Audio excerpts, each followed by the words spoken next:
Trek Prodigy Episode 5 just dropped on Paramount Plus, and yes, we will be talking about Star Trek Discovery Season 4. Don't you threat. But, yeah, you can check out my reviews for Star Trek Discovery on this channel, but I will have videos talking about Star Trek Discovery Season 4 later on, so don't worry. But this show, again, really enjoying this show. We're now at Episode 5, which this episode is about. Where we left off last week's episode. Our characters are now trying to track down the ship as it's engulfed in the vines.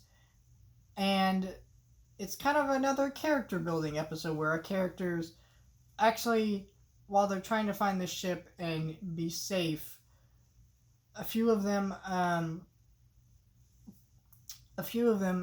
talk about their dreams with each other, their kind of visions that we saw in the last week's episode, and it kind of furthers their relationship. But what this episode is mainly about is I think her name is Gwen. It's hard to say whether they're calling her Gwen or something else, or just something similar, but I'm going to call her Gwen, because that's what it sounds like to me when they say her name. But this is a character building episode for her. Basically, it's about our characters trying to decide whether they have an alliance with her, and whether she has an alliance with them. And by the end of the episode, of course, they decide they have an alliance with her, because it was obvious that's where that was going, but it was nice to see that.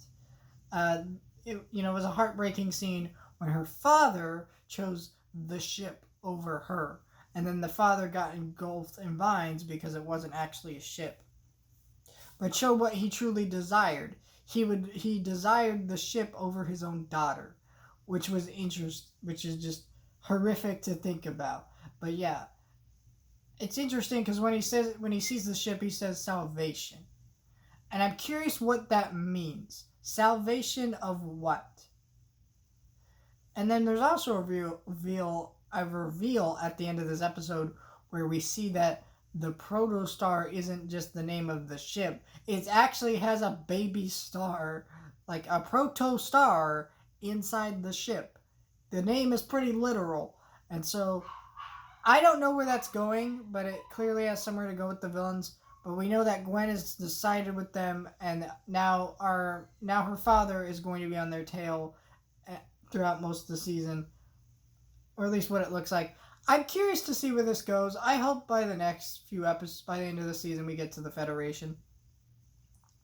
It seems ridiculous at this point that our characters don't want to go find the Federation, because they're in so much danger and so many convoluted situations. If they were to just go find the Federation, they could help them figure this out. But I don't know.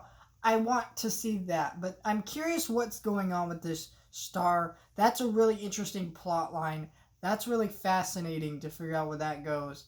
I like that we're not dealing with her being the prisoner anymore. Because it was getting old. It was about 4 episodes of that. And I'm sitting here okay, you're going to just keep treating her like a prisoner. But we know where this is going. Can we speed this along a little bit? And I finally have done that. And I think now that they've done that, we're getting to a place where the story is getting interesting. And I'm excited to see where it goes by next week's episode.